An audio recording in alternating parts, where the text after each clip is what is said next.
स्वामी राम तीरथ जी ने जापान में अंतिम सफलता का जो सूत्र है, 7वां सूत्र या सिद्धांत, वो स्वावलंबन यानी आत्मनिर्भरता अर्थात सेल्फ रिलायंस को दिया।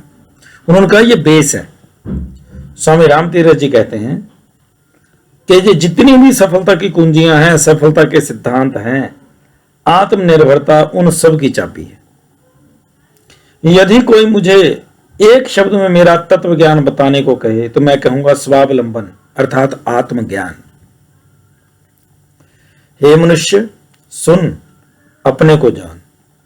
यह सच है, अक्षरशः सच है कि जब तू अपनी सहायता करते हो तो ईश्वर भी तुम्हारी सहायता करता है। देव आपकी सहायता करने को मजबूर हो जाता है, बाध्य है। यह सिद्ध किया जा सकता है अथवा मनुष्य अथवा अनुभव किया जा सकता है कि आप अपना आत्म ही ईश्वर हो। अनंत सर्वशक्तिमान ईश्वर आपकी आत्मा ही है। यह एक तत्व, वास्तविकता या सच्चाई है जो प्रयोग से प्रमाणित होने की प्रतीक्षा कर रही है आपके लिए। सचमुच अपने पर निर्भर करो और तुम सब कुछ प्राप्त कर सकते हो। तुम्हारे सामने असंभव कुछ भी नहीं। जैसे जंगल में शेर, सिंहराज, वनराज, वो अपने आप पर ही निर्भर करता है, इसीलिए जंगल का राजा कहलाता है। वह हिम्मती, बलवान और सभी कठिनाइयों को जीतने वाला होता है क्योंकि वह स्वस्थ होता है तथा अपने में स्थित होता है। हाथी, जिन्हें यहूदियों ने पहली बार जब भारत में देखा तो गतिशील बूधर यानी चल पर्वत कहा, सच है, लेकिन यह डरपोक होता है। यह अपने शत्रुओं से हमेशा डरा रहता है, भयभीत रहता है, हमेशा ग्रुप में, एक दल में चलता है। और जब सोते हैं ये हाथियों का ये ग्रुप है, जब ये सोने की कोशिश करता है उस समय एक पहरेदार अपने में से एक की ड्यूटी लगा देते हैं कि तुम पहरा दो, कहीं कोई हमारे पे आक्रमण ना कर दे। और सामर्थ्य इतना है हाथी का कि जितने मर्जी शेर या चीते या कोई और जानवर आ जाए सबको मार सकता है, लेकिन अपने पे विश्वास नहीं है। अपने पे विश्वास नहीं होने के कारण शेर की दहाड़ सुनते ही सारे घबरा जाते हैं, जितने मर्जी हाथी इकट्ठे हों। जैसे ही शेर दहाड़ता है हाथी डर जाता है। वैसे ही अपने आप को अगर निर्बल समझते रहोगे, निर्बलता समझ लेना ही निर्बल है। अगर आपने एक बार अपने आप को निर्बल समझ लिया तो फिर आप निर्बल हैं, कमजोर हैं ही हैं, क्योंकि आपने समझ लिया कि हम कमजोर हैं। शेर एक साहसपूर्ण झपट से हाथियों को भयभीत कर देता है। यह सच है कि हाथी चलता फिरता पहाड़ है, लेकिन क्योंकि उसको आत्मविश्वास नहीं है, आत्मा का ज्ञान नहीं है, इसलिए वो डरपोक है। शास्त्रों में एक कहानी बताई गई दो भाइयों की। उनकी अमीर परिवार से थे दोनों भाई। प्रॉपर्टी का आपस में बंटवारा हो गया। थोड़े ही वर्षों बाद एक भाई और अमीर होता चला गया, दूसरा और गरीब होता चला गया। सब जगह बात फैलती थी, सारे लोग बड़े आश्चर्य करते थे। किसी ने हिम्मत करके उस लड़के से पूछा जो अमीर हो रहा था, उसको पूछा, भाई ये बताओ, आप तो अमीर होते जा रहे हो और आपका भाई गरीब होता जा रहा है, ये क्यों? बहुत हंसा और उसने बोला कि जो मेरे भाई साहब हैं वो हमेशा नौकरों के ऊपर निर्भर हैं। वो नौकरों को कहते हैं जाओ जाओ ये सामान लेकर के आओ, जाओ ये कर दो, जाओ वो कर दो, और मैं हमेशा खुद कर्म करता हूं और साथ में दूसरों को, जो नौकर है मेरे, मैं उनको बोलता हूं आओ ये काम करें, आओ ये काम करें। अब हुआ क्या, जैसे ही मैं बोलता हूं आओ ये काम करें तो मेरे अंदर हमेशा आओ का भाग रहा, सब कुछ आ रहा था, सफलता भी आनी शुरू हो गई, पैसा और बढ़ता गया, मेरी तरक्की होती गई हर तरफ से, और जो मेरा दूसरा भाई जो बोलता था जाओ तुम कर दो, जाओ तुम ये काम करो, जाओ तुम ये काम करो, उसके नौकर भी चले गए, उसका काम भी चला गया और उसका ऐशो आराम भी चला गया।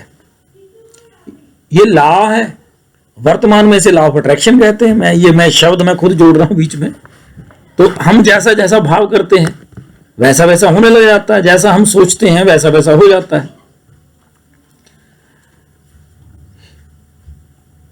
स्वामी राम तीर्थ कहते हैं आओ आओ और मेरी सफलता तथा आनंद में हिस्सेदार बनो। हे दोस्तों, हे देशवासियों, अपने भाग्य के मालिक आप खुद बनो। क्योंकि ये प्रवचन जापान में था। स्वामी राम तीर्थ जी ने बोला, यदि जापान वासी अपने समक्ष मुझे अपने विचार प्रकट करने का और अवसर दें तो यह दिखलाया जा सकता है कि किस्से, कहानियां तथा पौराणिक कथाओं पर विश्वास करने और अपने से बाहर हमें अपना केंद्र मानने का कोई युक्ति संगत आधार नहीं है। एक गुलाम भी स्वतंत्रता ना होने के कारण ही गुलाम है। स्वाधीनता के ही कारण हम सुखी हैं। अपनी स्वाधीनता के हेतु हम कष्ट भोगते हैं और हमारी स्वाधीनता ही हमें गुलाम भी बनाती है। तो फिर हम विलाप या कष्ट या दुख या कायं कहें क्यों करें? अपनी सामाजिक तथा शारीरिक स्वाधीनता के लिए अपनी स्वतंत्रता का उपयोग क्यों ना करें? राम जो धर्म जापान में लाया है वो सदियों पहले महात्मा बुद्ध भी लेकर के आए थे, लेकिन वर्तमान युग के अनुसार इसके अलग अलग पहलुओं को बतलाने की आवश्यकता है। पाश्चात्य पदार्थ विज्ञान तथा तत्व ज्ञान के प्रकाश में उसे प्रकाशित करने की जरूरत है। मेरे धर्म के मूल और आवश्यक सिद्धांतों का वर्णन जर्मन के कवि गौथे यानी गेटे ने किया है। गेटे कहते हैं, या गौथे या गेटे, जो भी आप कहना चाहें, I tell you what's man's supreme vocation, before me was no world, 'tis my creation, 'twas I who raised the sun from out the sea, the moon began her changeful course with me। Hindi में अनुवादित करके उन्होंने स्वामी राम तीर्थ जी ने बताया, मैं तुम्हें बताता हूं कि मनुष्य का परम व्यवसाय क्या है। मुझसे पूर्व कोई जगत नहीं था, यह मेरी ही सृष्टि है। वह मैं ही था जिसने सूर्य को समुद्र से निकालकर प्रकट किया और चंद्र ने अपनी परिवर्तनशील गति मेरे साथ ही शुरू की। स्वामी जी कहते हैं, एक बार इसका अनुभव करो, ये जो विचार है इसका, तुम इसी क्षण स्वतंत्र हो जाओगे। एक बार इसका अनुभव करो और तुमको सदा सफलता में प्राप्त होनी शुरू हो जाएगी। एक बार इसका अनुभव करो और महान अंधकार में कारागार अपने आप खिलखिलाता हुआ आनंदकारक बाग बन जाएगा। दोस्तों, आत्मनिर्भरता, आत्मनिर्भरता, स्वावलंबन, स्वावलंबन यानी आत्मा का ज्ञान, ये शब्द स्वामी राम तीर्थ के हैं।